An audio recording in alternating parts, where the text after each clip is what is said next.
and rarely create a boring best of 5. I think that's safe to say, right? Like, they like to bring it fireworks, cool builds, wild playstyles. Let's get it on. In the top right side, we are looking at the main base of our Russian Protoss. It is a SKillous. And spawning over on the left of 2K Atmospheres as the Red Protoss, it is Hellraiser. I'm definitely with you though, Kev. Like, Hellraiser is a player that I know whenever I'm tuning into his games, I know I'm going to get something a little bit out there, you know? Like, yes, he can be cheesy, but mainly it's just a very different approach to Protoss in general. Like some of these SkyToss games that he loves, even in PvP, it does make for very interesting games, whether he wins or not.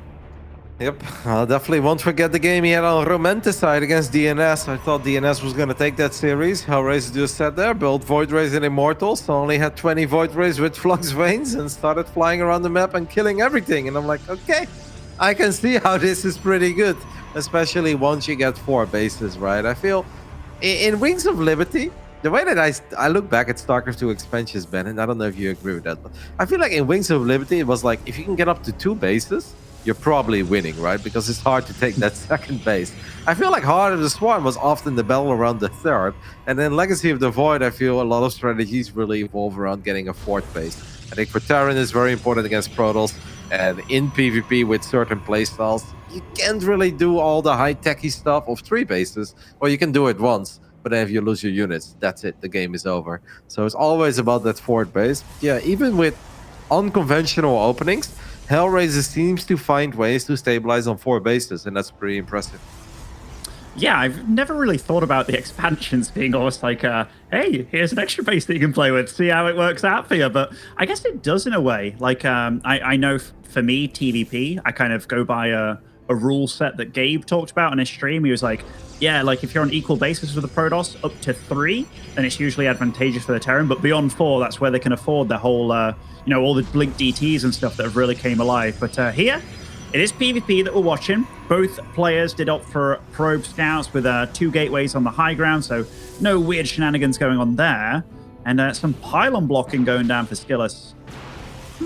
I think that's funny that you say that, actually, or that Gabe said that, because I really think that depends on the level that you play at as well. Because there is nothing in this game that I personally find more terrifying than a good Terran on 4 bases. Because that's when I know it's not just Marines and Marauders anymore. That's when the Liberators and the Ghosts and all the advanced stuff shows up, and I'm like, uh-oh, I'm really gonna have to control my units.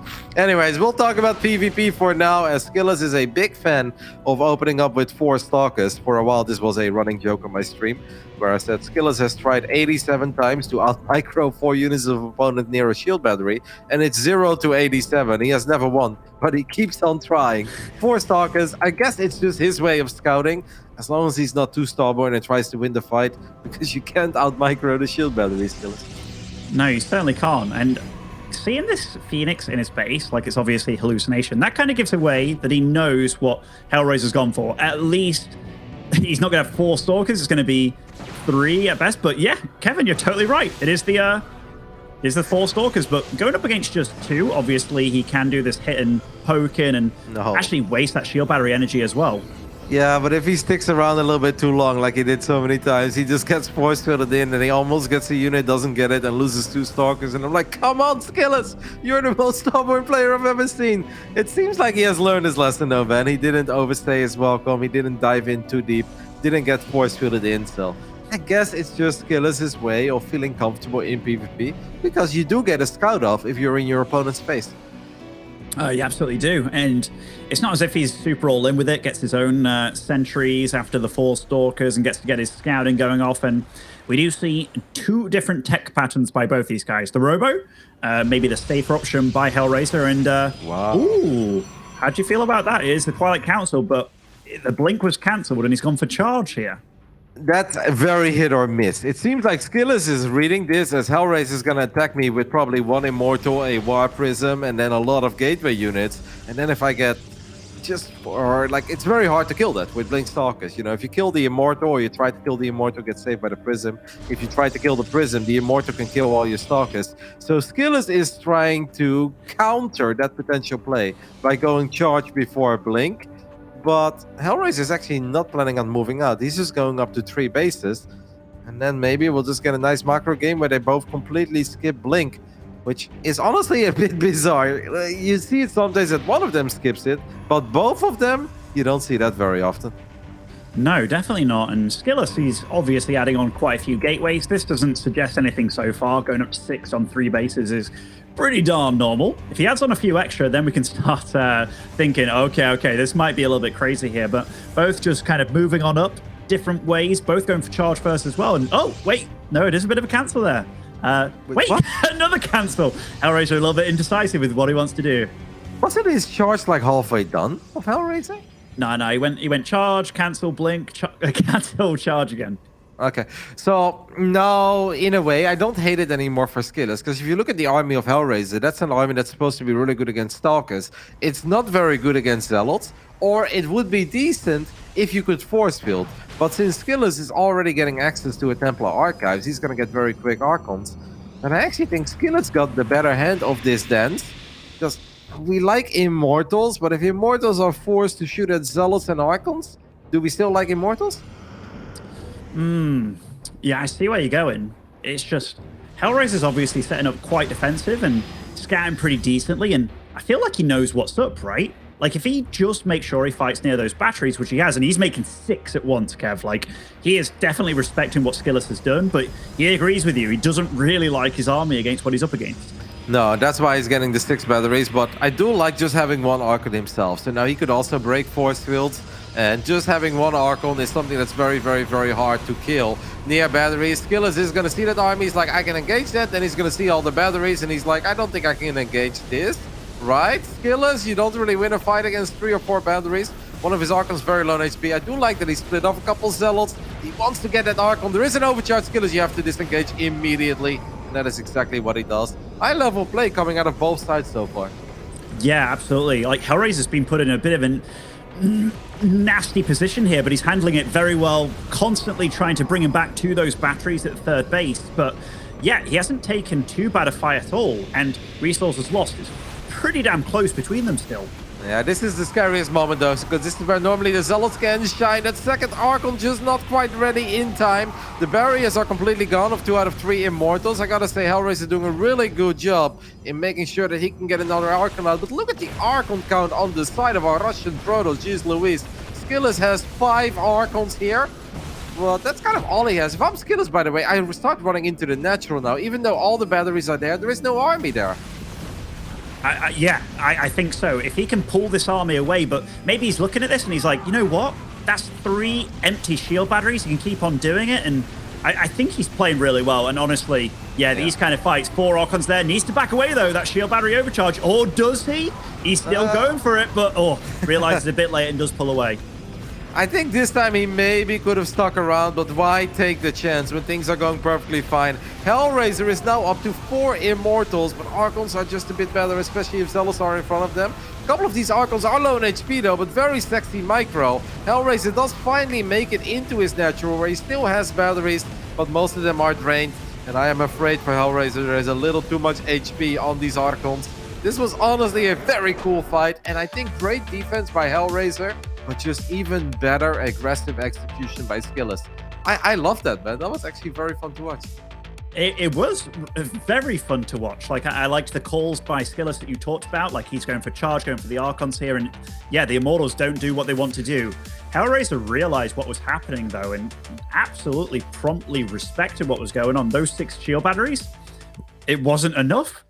And this is definitely one of those games as well, where I would love to see the total damage output that SKillous actually put out there. Because, yeah, I dare say that graph would have been insane. The fact that all those batteries got drained and went through 2 shield battery overcharges as well. But yeah, I'm absolutely with you. I think they both played really well, which means that we're in for a very good series here. You know what was very annoying for Hellraiser was this one key moment where he was waiting for his second Archon to finish up. Because that second Archon was almost there, and if he has one Archon in the front with batteries, that Archon will get healed up, it deals splash damage to the Zealots, and then the Immortals will actually shine the moment that the Zealots are gone. But when he finally got that second Archon and was morphing in the back of his army, and that first Archon in the front went down, and then it's like, yeah, it's just one Archon again against 4 or 5 Archons and Zealots. And at that point, he didn't have an overcharge. It was honestly close. There was a small moment where I started to believe that maybe Hellraiser would stabilize. And if he would stabilize with 4 or 5 Immortals, then they start becoming good again. It's really weird how the Immortal functions in Zealot Archon fights, but he couldn't quite get there. And that was honestly because SKillous did an amazing job, never overextending and keeping the Archons alive with his Prism. Yeah, and honestly, the positioning of Skillous, like getting in between the bases like that, it's always so difficult because he has to focus on one spot. Obviously, there's those 2 angles that he has to engage in, but Hellraiser has to build stuff at both bases. Which base does he defend with? Like, all those shield batteries were empty at the natural, which we didn't see a lot of, but that's because Skillous kept sending just enough units in there to constantly drain them. Anyhow, getting into the second map of the series, it is Jagannatha, and spawning over in the bottom left-hand side is the red Protoss, it is Hellraiser.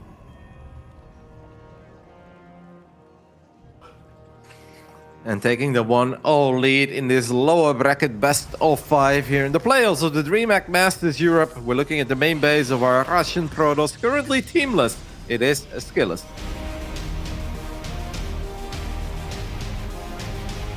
Yeah, it's good that you mentioned that he is teamless. I know, like, Cascade had to cut down and unfortunately lost most of, if not all of their StarCraft 2 roster. But Skillous, obviously, a prime pickup and a good pickup for any team on the scene. I'm sure he won't be around for too long.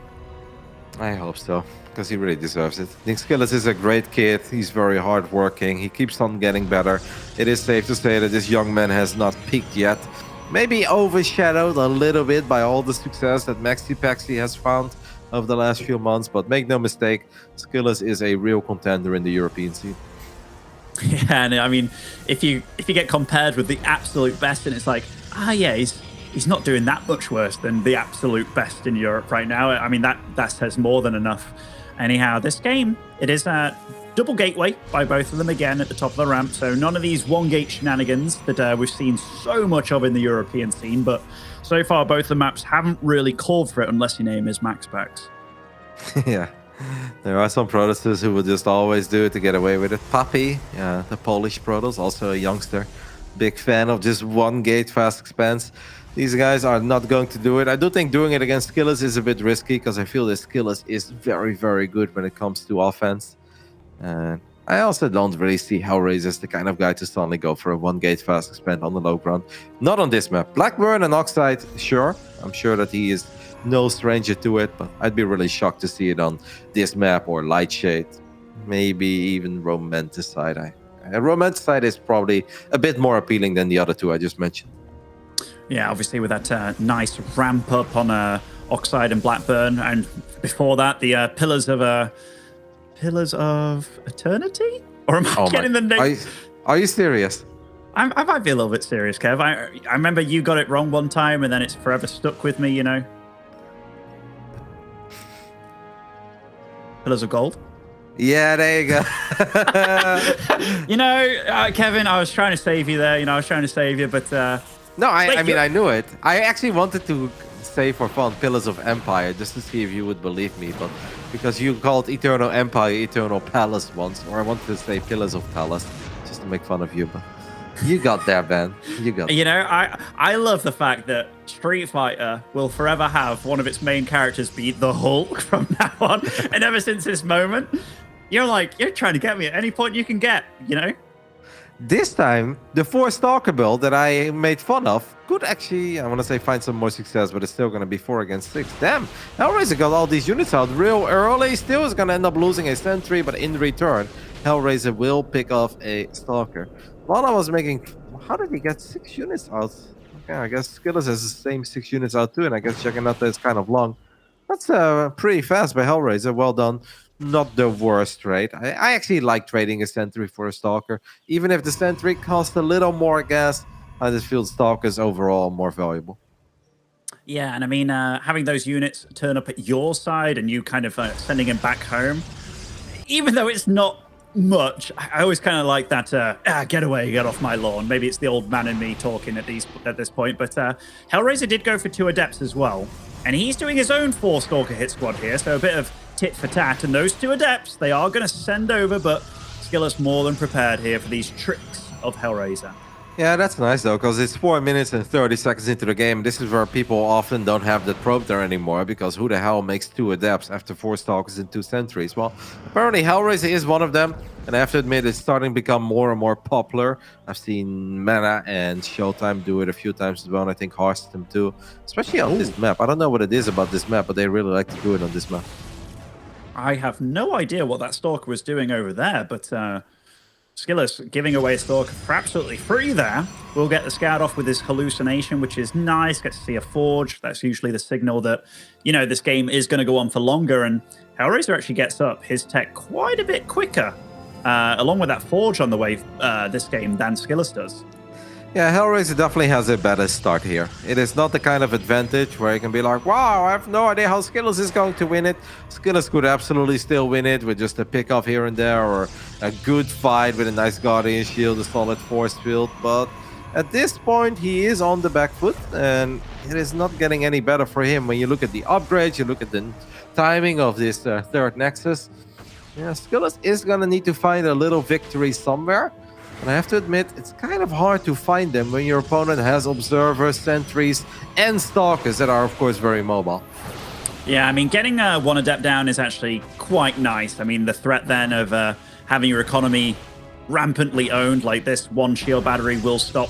Oh, okay, that was nice by SKillous. Definitely well done. But yeah, this so far, like SKillous being on the map, this is what he wants to do, stopping the aggression being at his base.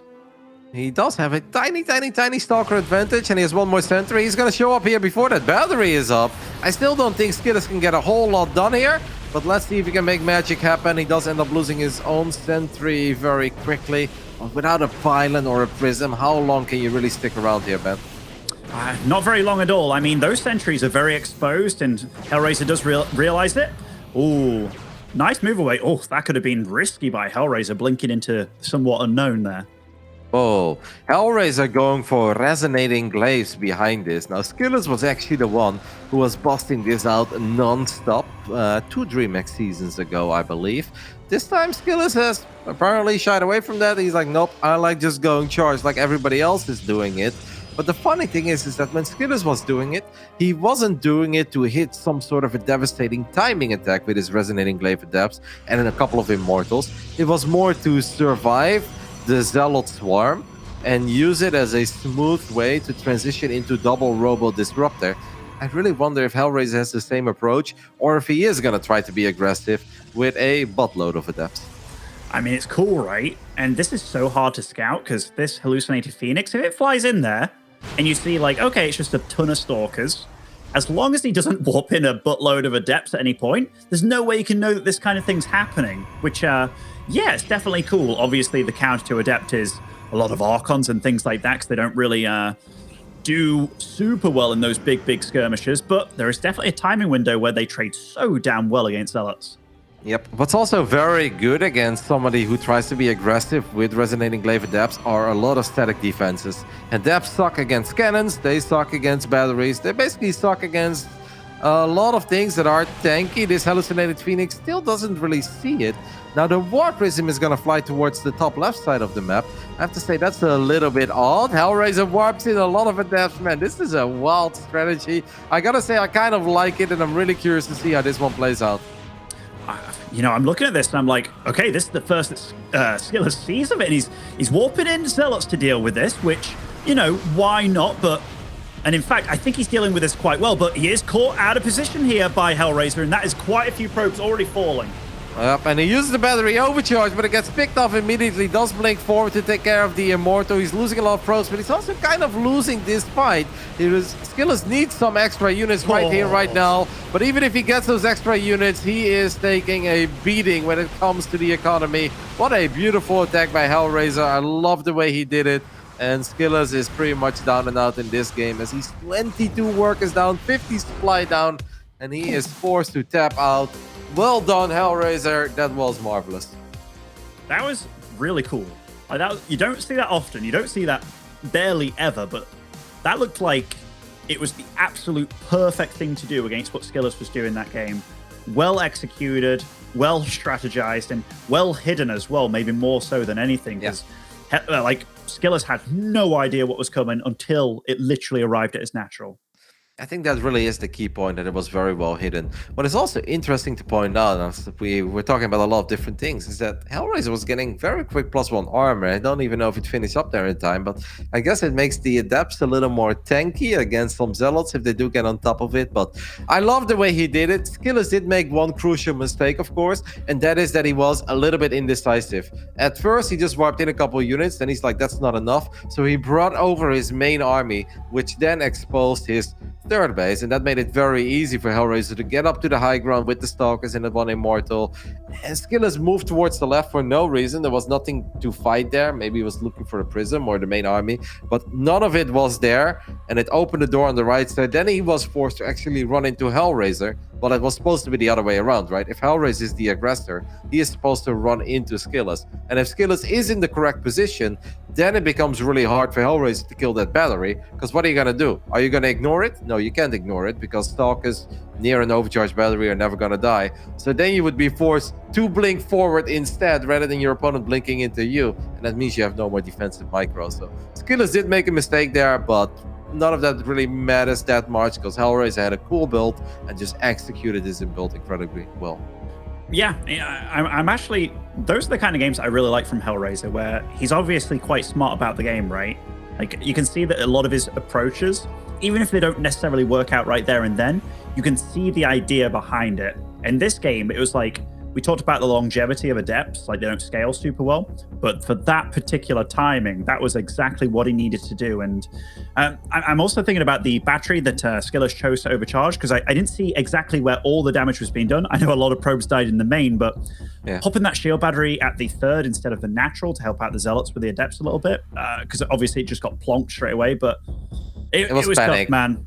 Yeah, it's panic because he was out of position. He's taking economic damage, and then his main army's out of position. And I think he just hoped, let's overcharge it and then see if I can take a fight while I'm busy dealing with the Adepts. But yeah, obviously Hellraiser was just gonna gun it down because it was right in front of him. Yeah, we're just waiting on SKillous for a couple of minutes here. Just needed a bit of time to refresh, maybe feeling that game you know, just was a bit out of his control, so we'd like to give the players the time that they need here. But next map will be Blackburn here. And so far, Kevin, you've been a bit of an oracle about Skillous's builds, and maybe it doesn't need a super oracle to dictate that he's going to go for the 4 Stalker opening by the sounds of it. But on this map, this is one where things can definitely mix up a little bit. I gotta say, mate, after all these months of the weird 1-gate fast expand meta, I still don't even really know where we are at. Because in one moment it feels like blocking is the right choice, but then you block and the other guy doesn't block, and then you're suddenly a bit behind. You're like, what? I guess making this Zealot is a good thing, but like, why didn't I expand before? But then you can't really expand before because the probe is still around. And then sometimes people one base all in and it actually works. They just rally Void Race to the other side of the map, and you're like, what? Then the other time they make it seem like they one base all in, but they actually take the gold instead, so they have that big economy if you spend too many resources on blocking. Best thing you can honestly do when you watch PvP on Oxide or Blackburn is buckle up, enjoy the ride, and let's see who gets ahead of the weird early game. Yeah, definitely. So here on Blackburn, in the bottom right-hand side, as our Blue Protoss in this tied-up series, it is SKillous.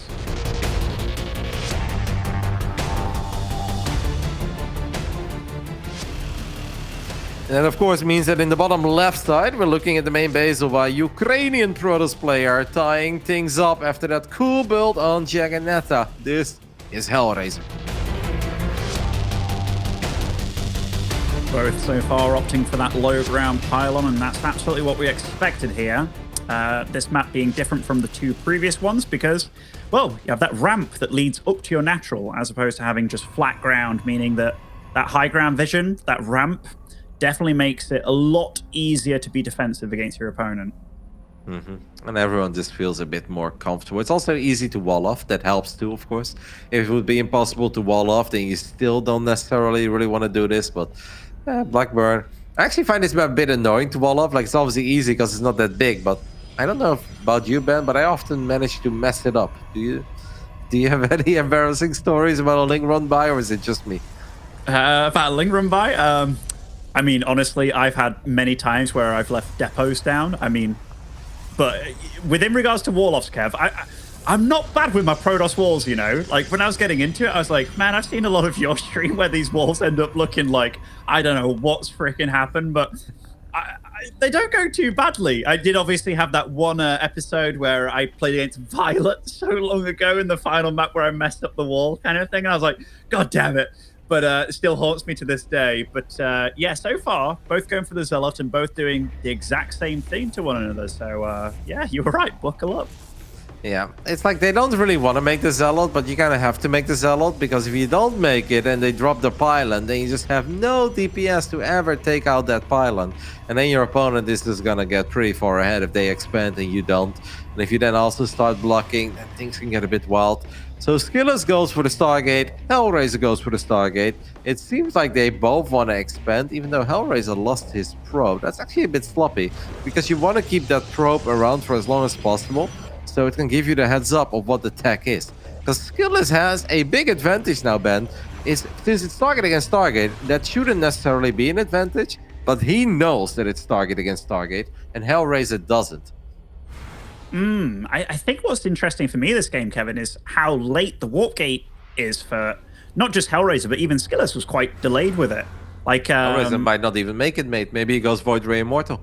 Yeah, I mean, you kid kind of, but I know there's also a massive truth in your voice there, because, and like seeing this as well, having the wall off for SKillous, I like the wall off by SKillous. Okay, this is probably gonna be one dead probe. Yep, well done there by SKillous, and you do eventually take care of it. But the nice thing is that now you can immediately see where this Oracle is popping. This Oracle is going to have to take care of the Adept eventually, because shield batteries, they don't have juice forever, especially not against an Adept. Build order-wise, I really prefer this scenario for SKillous. Hellraiser, after his one Oracle, is going to go for the double Stargate. But there is a chance that this is going to get scouted really early, though. I mean, absolutely could be. I mean, the Adept was done, which is nice. SKillous here does take out both those units on his side of the map. Yeah, it's definitely a bit of a weird one, but we did know that it was going to... Oh! I thought that was going to get it. Yeah, Phoenix number 3 is about to pop. Not that big of a deal in these kinds of games, because you don't really want to send your Phoenixes immediately in anyway. What you do want to do with the Phoenixes is hunt down that Oracle. Look at the minimap. The Phoenixes are being spread. The Phoenixes are looking. He's sending them to different corners. Even that Oracle is all the way in the top right side. If SKillous would have sent them all the way towards the top, he probably would have seen it by now, but I still think this Oracle is going to fly into the Phoenix. And if I was Hellraiser, I'd recall that thing immediately. I'd recall it immediately. Yeah, I mean, he kind of wants to get the scout off as well, right? But wow, he's actually just going to sacrifice it. I mean, that was definitely a move by him. And we know that he's making all the Phoenix, but look at SKillous. He's actually going into a Robo, a Forge. He's getting ready to avoid that air battle completely and probably go for Archons as maybe a counter, but I don't know. You can't say that for sure. That's also because SKillous doesn't know about the second Stargate yet, but he's about to find out, because he's like, geez Louise, you've got more Phoenix than me, and then the Oracle guy actually ends up with more Phoenixes, and this is really bad for SKillous. This could very well be game ending, man. SKillous may have a few more workers, but he's about to lose probes forever. I find lifting the Zealot a really poor choice there, because it's not relevant at all. It's so much more important to kill probes. But I guess Hellraiser is like, well, 3 damage, easy pick-off, I'll take it. Oh, nasty supply block by Hellraiser there. 54 out of 54. And I noticed that, and he put a chrono boost on one of his Stargates as well before realizing it. So definitely a little bit of a blunder, even though the early game definitely went in his favor. That can definitely throw off the momentum a little bit. It's not even just the early guy. He is incredibly far ahead. At this point, this is his game, because this damage is inevitable. There is nothing, absolutely nothing that SKillous can do to keep these probes alive. He simply doesn't have the units, and even if he wipes in more Stalkers don't deal double damage against Phoenixes, but Phoenixes, they deal double damage against probes. So the probes die so quick. These numbers will just keep going up. The only thing you can really do as SKillous here is close your eyes and crank out as many probes as you can, and eventually try to stabilize. Once Blink is done, yeah, it becomes a bit more manageable. But before Blink, it's a living nightmare. So, we were looking at this and we like the position for SKillous. Just caught off guard, going up against the double Stargate, or being a bit too ballsy with his own Phoenix? What do you think? A little bit of both. Since he wasn't chrono boosting his Phoenix non-stop, he had to realize that there was always a chance that Hellraiser was going to have at least as many Phoenixes as he would have. But if you then fly to the other side of the map, there is always a little defender's advantage, right? So one more Phoenix could have just popped. But yeah, the biggest deal is obviously that Hellraiser never even invested in Warp Gate. He doesn't want to get Warp Gate this game. To some people, this is a weird concept. But like, you always want to get Warp Gate. I like, it started off as a joke, the whole no Warp Gate. But it actually really makes sense. If you don't plan on making any Warp Gate units, why would you make Warp Gate? What are you going to do? Warp in one slow Zealot at a time? Like, it's just silly. It's a waste of resources. So I kind of like it, and that is also what allowed Hellraiser to get his second Stargate a bit quicker. But yeah, the biggest thing is just that SKillous did not expect the double defensive Stargate from Hellraiser. He thought, worst case scenario, we're going to trade Phoenixes here. And he just didn't expect to be outnumbered. I am interested by SKillous's play, though, because he was smart enough to have a probe still out on the map. And these DTs, I know there's an observer on the way. And, I think Hellraiser, he spotted it, man. He spotted it. He's good. He's good. And this got shut down before it even began, really. Would have been so much nicer for SKillous to at least split off one DT into the third base, but SKillous went for gold there.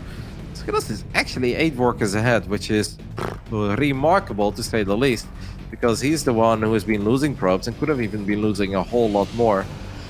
I actually think that Hellraiser should have built a few more Phoenix, or at least be a bit more active with his Phoenixes, because until Blink was done, there really wasn't a whole lot that SKillous could have done about it. But what Hellraiser does have now, Ben, is not just a lot of firepower and a very powerful army. He also still has a lot of lifts available for the actual fight. I look at this army and I ask myself, how is SKillous going to stop it? And I don't have an answer for you. No, I mean, he's only got Stalkers on the field, and I'm looking at this. I know the Phoenix aren't the best against Stalkers, but absolutely everything else is, and you can lift up these Stalkers as well, which, what are they going to do? They're sitting ducks. Yep, you don't want to keep lifting Stalkers. I think now you want to lift Zealots to make sure. On the other end, you can also just try to kill all the Stalkers and let your Void Rays kill the rest of it. There's really nothing that SKillous can do. His army is super small. It's 8 armies to fly against 65. And the man without Warp Gate turns the 0-1 deficit around and takes the 2-1 lead in this best of 5. And this game, he had to work for it, because build order-wise, it technically wasn't bad, but it does make me think immediately of what Goblin told me the other day. And he's like, it's really stupid, but Stargate against Stargate, Oracle against Phoenix, the Oracle player actually has an advantage. And it doesn't make any sense. And in the old days when the Oracle snap died, it was definitely true. But ever since they changed the armor, it is weird how much value you can get out of the Oracle. Not because of the damage, but because of the information. And then you can make the better follow-up decision. And there's so much having to respect the Oracle as well, being on your side of the map just to make sure it doesn't deal damage. Anyhow, guys, we're going to go to a short break and we're going to find out who actually wins in this series. Stay tuned.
Howdy, howdy. And here we're in a series where Hellraiser actually takes the lead 2-1 against SKillous, which, I mean, so far, the only person that can get this prediction right is Zombie Grove, because you and me, Kev, we're almost out of the running.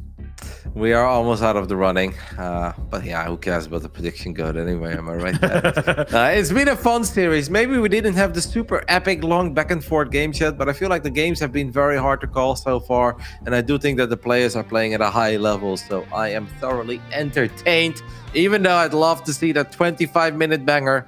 And if there is a map that can deliver that in PvP, it has to be this one. A Romanticide. In the bottom right side, we're looking at the main base of the man who had such a phenomenal start to this DreamHack Masters fall. He went 4-0, 8-0. Since then, it's been bumping and bruising. Can he turn it around? Our Russian SKillous.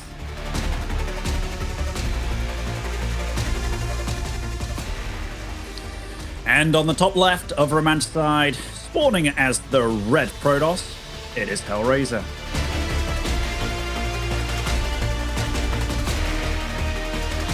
It was definitely interesting to have one of the One Gate Expand maps happen and get to see how they both divvied it up. But yeah, Hellraiser coming out massively supreme there. Maybe a little bit to SKillous being a little bit reckless, but yeah, interesting to bring up what Goblin said about the Oracle first dynamic. I know he's a person that Stargates are close to his heart, so probably knows a lot more about it than I do.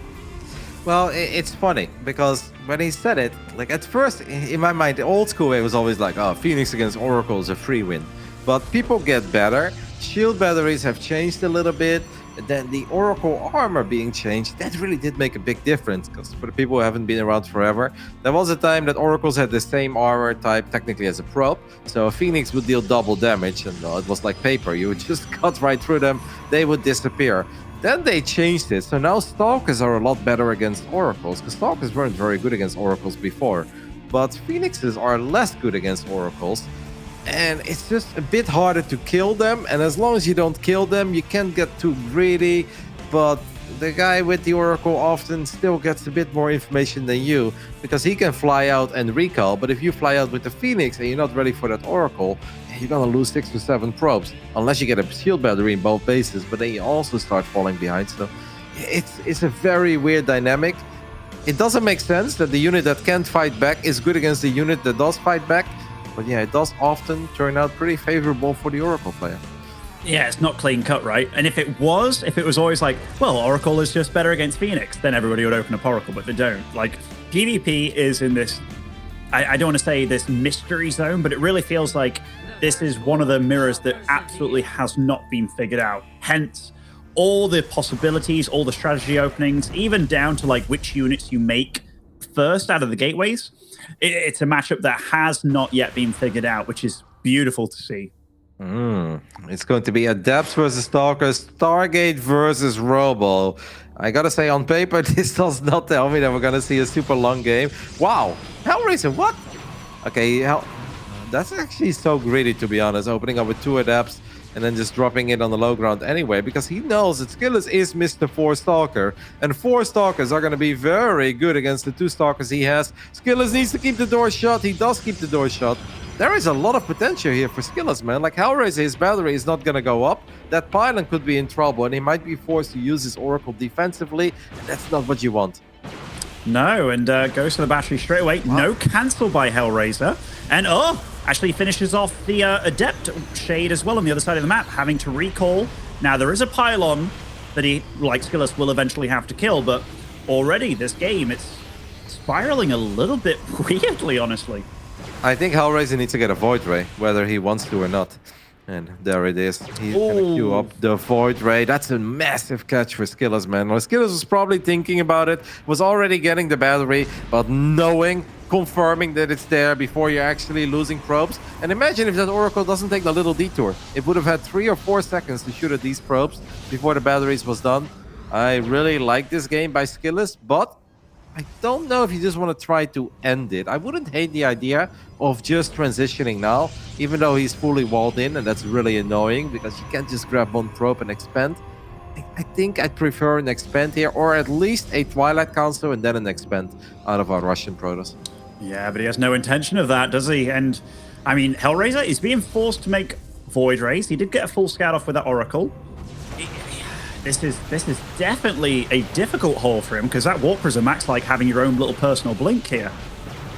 Yep, but and he's still going up a tiny ramp. There is a shield battery. Void Ray is very low on HP though.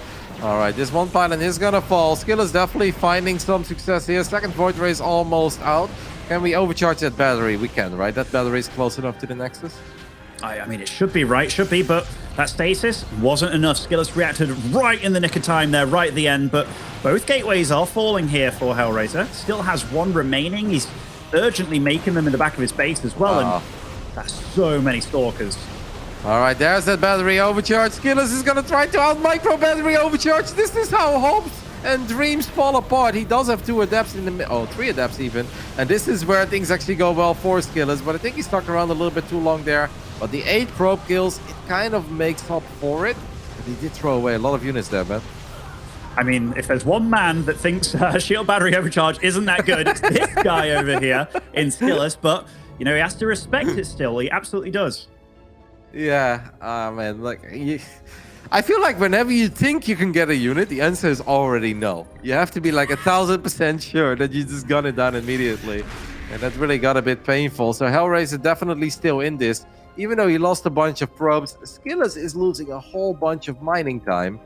And yeah, losing probes on one base against one base while you still have 21. Is that really that big of a deal? I personally don't think so. No, I definitely like the tech choices for SKillous that he's going for, though, right? Like, here he is situated at the bottom of the ramp. But you did say it is going to be hard for a probe to get outside for SKillous to expand by himself. He almost needs to get that Warp Prism home, but then the power of your army is way less. So this is just a weird PvP. Oh, he's actually just going to bust out like that. Okay, that probably is the safest way to do it. Yeah. I mean, that's the easiest way. I just kind of wish he would have done that before he lost 5 Stalkers trying to win the game. I mean, he got close, I guess, and if there wasn't a battery overcharge, he absolutely would have just won the game there. Now he's still really gonna have to work for it. It's not looking bad for SKillous, but there are still a lot of things that could change. Because 2 Immortals and 3 Void Rays, mamma mia, that's a lot of firepower against Stalkers, man. Absolutely, and it's got a lot of buffer with it too, right? Like, SKillous' army, primarily Stalkers, some Sentries, but if you get actually packing it into a real fight, Hellraiser's army is definitely better than SKillous. He realizes that he's going to get home straight away. Yeah, but like you also don't want to go all the way home because you do kind of want to buy some time against a potential move out. I like where SKillous put his observer. It's like tucked away into the natural of Hellraiser, so he still gets a sneak peek on whether or not Hellraiser is expanding. I'd like to see a lot of batteries, and that is exactly what's happening. There was already 1. We're gonna get 2 more. I actually kind of like the mass sentry. It is anti-air. Guardian shield is good. And then you can keep the Immortals at bay, but now SKillous is actually, Hellraiser is actually expanding, and SKillous saw it in a very sneaky manner. Yeah, and the Warp Prism crosses the Oracle as well. Blink is done. Now that's a big signal. I mean, honestly, it's better finding out about Blink, but you don't want to lose an Oracle for it. But Hellraiser picks off the Observer that was in his base as well. This is a bit of a tricky situation because PvP, just because you're getting your expo up much faster, doesn't necessarily mean you're going to be super damn far ahead. No, I do think that SKillous is in a perfectly fine spot. He's up a couple workers. He's got mobility on his side. I would like to see him just crank out as many workers, but this is also where I want to see him be out and about with the Stalkers on the map. It's like, mate, you have Blink. Blink doesn't really pay for itself if you're just sitting at home. I think at first he was very worried about a potential move out, but after seeing with his hallucinated phoenixes where the army of Hellraiser is, I kind of like to see him get out there, man. Yeah, it's almost like that quote in one of your favorite movies, like, what are you waiting for? Like, what are you waiting for, SKillous? What are you scared of at this point? Because he's been pretty damn good with his scouting. He's going to continue to be with that amount of Sentry energy as well. I like the choice of charge, though. If there's one thing that Hellraiser's army kind of sucks against, it is Zealots. Yeah, but okay, is SKillous going to try to 2-base all in or something? Because I kind of wish the SKillous would have just get further ahead economically, get out and about on the map, and then try to get up to 3 bases. Because once you start spamming Zealots and Stalkers of 2 bases and Archons, can it work? it can. But imagine if Hellraiser scouts it and gets a whole bunch of batteries. Can it then still work? I'm afraid the answer is no. That's why SKillous is going to expand now. I mean, he's still ahead in workers. I guess it is just so hard. Like, I think SKillous is really nervous, and I think he's afraid that he gets a bit too greedy. And right when he's too greedy, Hellraiser pounces on him with Immortals and Void Rays, and he wasn't quite ready to fight it. What a funny situation. Like, I have to mention, Hellraiser's just finished his second Stargate here while making more Void Rays. Now, the Void Rays, they're definitely not bad. If they go up against Archons, though, in pretty high numbers, they stack and splash damage can really reign supreme. But it's Hellraiser that's really piling on the units here in SKillous. He's taking a third base while moving across the map. Yeah, do you but think this could be... I was going to say, do you think it's a bit of an anti-timing by him, though? I mean, if he just kills the Nexus and disengages, I don't hate it that much. But I'm really worried here for SKillous, our young Russian Protoss, trying to make another deep run in the playoffs. Because if he loses a fight, Ben, with a 45 probe economy, it is all over. Now, should he lose the fight here? Maybe not. Can he just get a cancel on this base? Absolutely. But you look at that army, that's a pretty powerful army of Hellraiser, man. SKillous definitely doesn't want to fight that anywhere near a battery. This was perfect. He gets the cancel on the Nexus and he disengages. That's definitely the kind of stuff that he needs to do here. Oh, and Hellraiser... Wait, what happened there? He misplaced his Nexus, I guess, so maybe a few nerves showing, but SKillous coming in again, and he is building up his army, even using that Sentry energy for those hallucinations. Kevin, I think SKillous is actually playing this perfectly here. Yep, he is. This is exactly what he wants to do. He's got a slightly more mobile army. He already got the double cancel. Is he still going to try to take this fight near the batteries? This is where things could potentially go wrong, because these Void Rays are very hard to kill, but the Zealots are doing a good job, though, soaking up all these Immortal shots. The Archons are still going strong. SKillous does still need to be a little bit careful, but he gets another cancel on the Nexus. And I really think that's kind of all he needs. Absolutely. I mean, this Void Ray army, it's scary, but it's not that scary against what SKillous now has, and that supply lead is just growing and growing, and these 3 shield batteries, only one of them's got energy left, and SKillous, he's doing this so patiently as well. Yep, he takes out the one battery with energy. He's gonna go blink forward. I gotta say, nice micro there by Hellraiser, though, trying to keep these Void Rays safe. He's gonna run all the way into the back of his natural. The Archon count is high. Not all the Archons were in range of the Void Rays, though, so SKillous needs to be a little bit careful. And he disengages just in time. But as long as it's 3 bases against 2, SKillous is now, I don't know, quoting that other funny video on the internet, I can dance all day. He can do this all day, man. He absolutely can. And that supply lead, it's just getting bigger and bigger in Hellraiser. What is this? How many times has this third base been attempted to be taken? Maybe like I think 5 times. 6? Yeah. Ridiculous. Oh, but this now, Hellraiser, he's trying to tech up to Disruptors, which... Hey, that would absolutely do some damage to this army if we can get a few of them, but SKillous is in the main base as well here, Kev, with his Warp Prism, I do believe, dealing damage, and Hellraiser's position is tough. Blink was used, though, and that is a Disruptor, whiwhich, whoa, that's a good way to start off the fight for Hellraiser, but SKillous just way too much, and wow, we're 2-2 here. SKillous just having a few too many units there, and let's not forget that he also had +2 attack.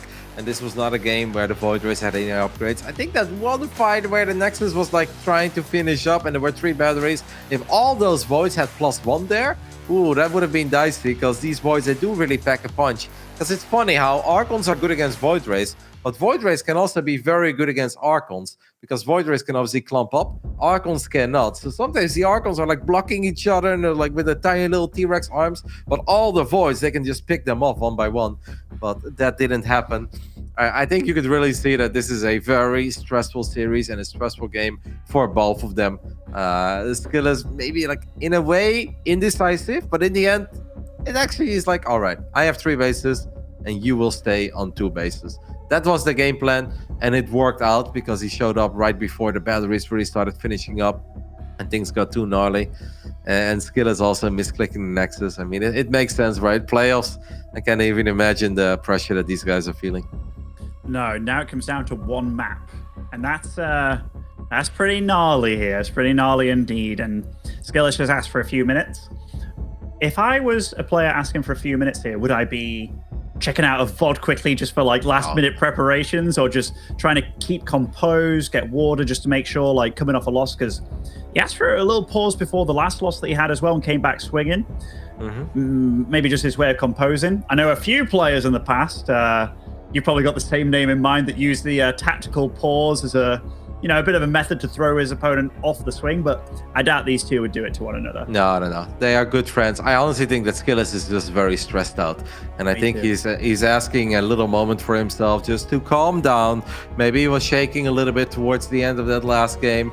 And sometimes it's good to step up, just take a little walk around the house. Yeah, grab yourself a water, a coffee, a tea, maybe vodka. Who knows? No. I don't think he's doing that. Not right before game 5. Yeah, a cheeky shot right there and then, just to calm the nerves, But is there anything that so you've been around a bit now, Kev. Is there anything that you did that you were like, maybe that was a little scandalous? Playing by the rules, but maybe being a bit cheeky. No, I mean, this is not a situation to make myself look good, but I really didn't do that. I feel like I was honestly a very fair competitor, and I wouldn't feel good about winning in any other way than the most straight up way. Like I was like, even too much. I feel like probably sometimes to my own downfall, where let everyone get away with everything against me, but I was just the sweetheart sitting in the lobby readying up. So no, I honestly, I can't think. I mean, the one thing that I can think of is that a long time ago, we played our biggest online competition in Warcraft 3 cross server, and I played against Ted, who was like the best undead in the world. And obviously he's from China, I'm from the Netherlands, so yeah, there is some latency. And I'm like, I'm just gonna click on his hero all day, baby. But yeah, I don't know if that's really dirty. But I was like, he's gonna have to town fodder when his hero is at 50%, otherwise he loses the game.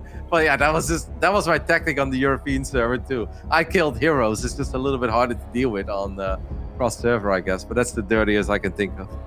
I mean, I'm with you as well. Like, I remember getting persecuted for when I gave Scarlet a regame when she was like, oh, oops, I made an Evo instead of a spawning pool. And, I got fined by my team for that, which was pretty wild. And I did put out video and stuff, being like, I'm sorry to the fans and what have you for giving her a regame. Anyhow, 5th map, this is it. It's all down to one map here, and it will be Oxide. And spawning over in the bottom left as our blue Protoss, it is SKillous.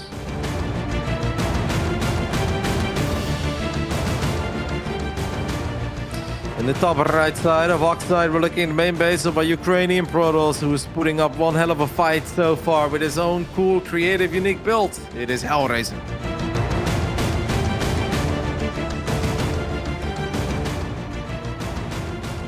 It was quite funny for me to see because obviously Reyna and Clem have got a bit of a rivalry going on, like a nice friendly rivalry. But it was Reyna going for calling himself Liquid Clam, and he was starting to pick colors and stuff, like rename and whatever you against Clem. I liked that kind of stuff because it just shows me that Reyna's, I don't want to say being scandalous, because it's not at all, but just, he obviously respects Clem an awful lot when it comes down to their matches and his EVT, or teams even. He picking his color? Or picking his name at least. So like that game, it was like he's called Liquid Clam against Liquid Clem. I just found that like ridiculous, but funny at the same time. And I know he's a big fan of those sterile clips where it all came to light. Yeah, I think that's more. I think it's more sterile related than it is Clem related necessarily. I think he just really likes the way that Jonas says certain things. Well, it's been a great PvP between these two Eastern European Protosses, and it will all come down to a best of one on Oxide. This is, of course, once more one of these one-gate, low-ground, fast-expand maps. We're both going to make a Zealot. We're both going to make a Stargate. Are we going to get Phoenix against Phoenix straight up? Or is it going to be Phoenix against Oracle? Or Oracle against Oracle? Yeah, it definitely feels that whenever you do go for the expansion, especially with the low-ground wall-off and stuff, that Stargate seems to be the, tech of choice. What do you feel is the main reasoning behind that? Because it's very good defensively and aggressively, and it gives you vision. So if you get all in, you can scout it and you can hold. If you have to macro, you can macro. And what would be the worst tech option? I mean, it really depends what you go against, right? I think the worst thing you could do is maybe one gate fast expand Robo, and then your opponent has 2 oracles. Because how the hell are you ever going to kill those, right? When you have like immortal sentries standing there, that'd be very bad. It is going to be Phoenix Oracle. Adepts are in the main base on both sides. Oh man, this is going to be a wild one. Let's see if SKillous has learned his lesson, as both players are finding some kills with their Adept. This is actually an insane amount of damage for Adepts this early on both sides, I gotta say. Yeah, and they both kind of dealt with it in the same way almost, right? I don't even know who's necessarily ahead. Is there an income graph to see how both these players handled it? Okay, wow, okay. Definitely a bit of a lead for SKillous then. And I think also very importantly, his Adept scouted the Stargate, and that means the Phoenix gets on top of the Oracle immediately. I mean, this has to be one of these scenarios where Phoenix is very good against Oracle. That is a late recall. It's not going to work. It's not going to work. Oh my goodness. It's all falling apart for Hellraiser. I know he made the comeback on Blackburn, but Ben, winning this game from this position that Hellraiser is in, it's almost unheard of. Yeah, and I mean, look at this. SKillous just can sit above this Stargate, and he's like, oh, you're making Phoenix? Well, I'm just going to outnumber you. And even when this Phoenix pops, the third Phoenix for SKillous is going to be on the way.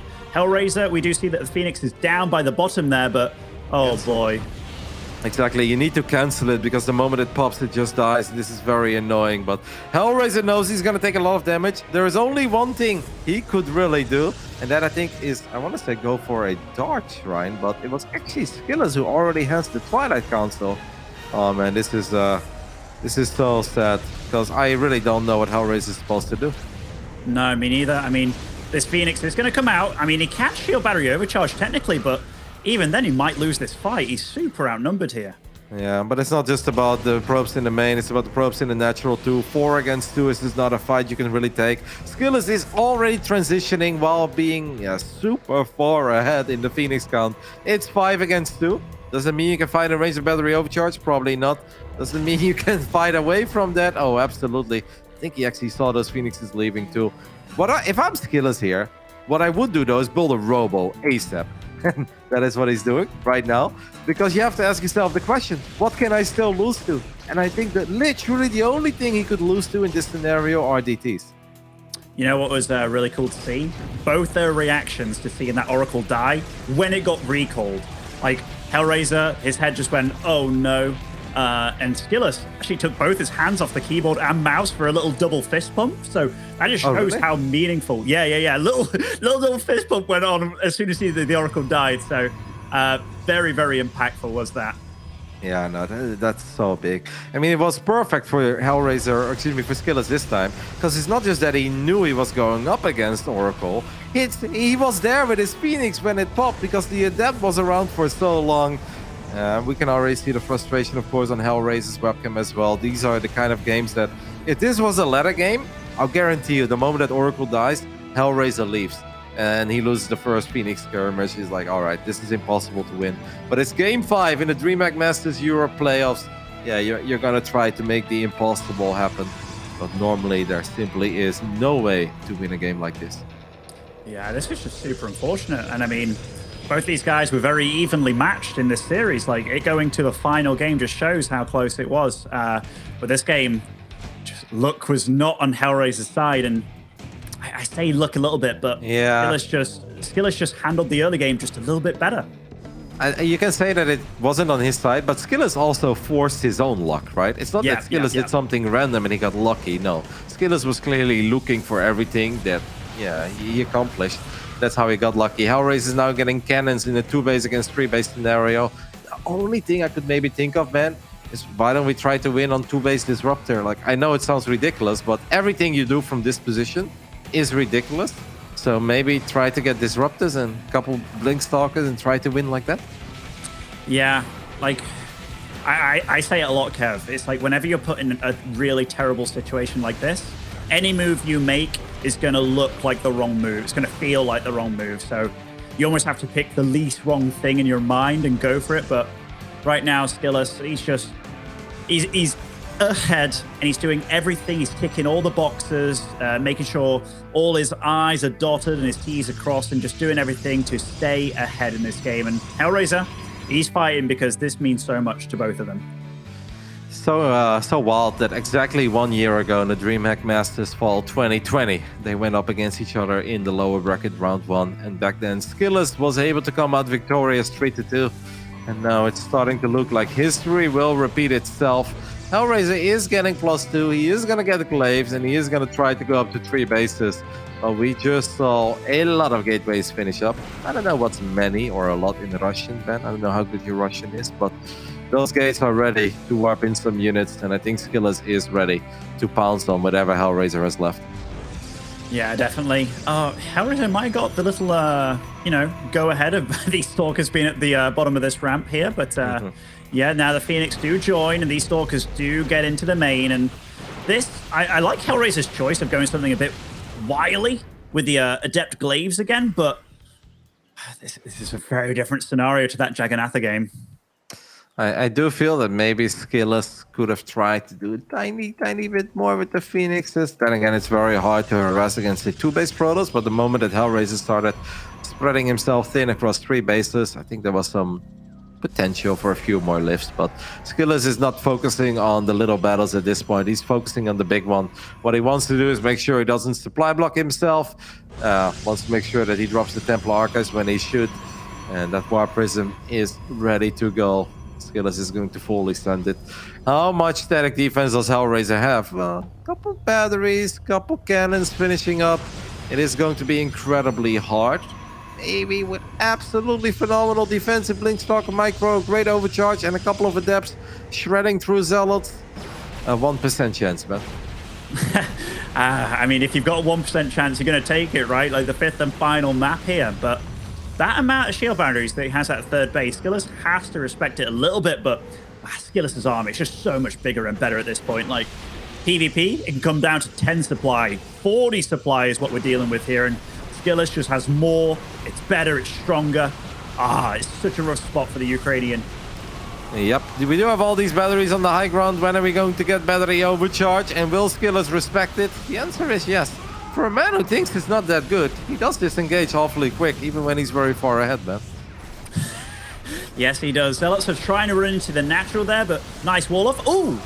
Okay, I don't know what got sniped just then, but Hellraiser's actually microing this really well, and that is a ton of shield batteries, but that army from SKillous is just raw power at this point. The probes, he blinks on the army, trying to take out the Immortals. The Phoenix even come in to finish off the job. Well played by SKillous, very well played. Yeah, hands off the keyboard as well, look at that. He got off to an absolutely amazing start, and he never let go. SKillous will make sure history repeats.